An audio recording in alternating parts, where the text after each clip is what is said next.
Hello mga lods, mag-ihaw po tayo ng bangus. Sa ngayon, ito, lilinisan ko muna. Ako yung bangus para matanggal yung tiyan at saka yung hasang niya.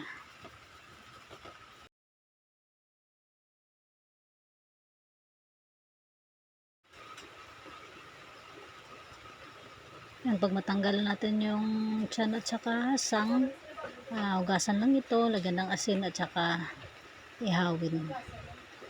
Asin lang po kasi masarap lang yung yung lasa ng bangus pag asin lang yung ilalagay mo. Tapos nito, gawa tayo ng sausawan, suka, kalamansi, siling labuyo, saka konting toyo. Yun, masarap na. Ihawin na natin.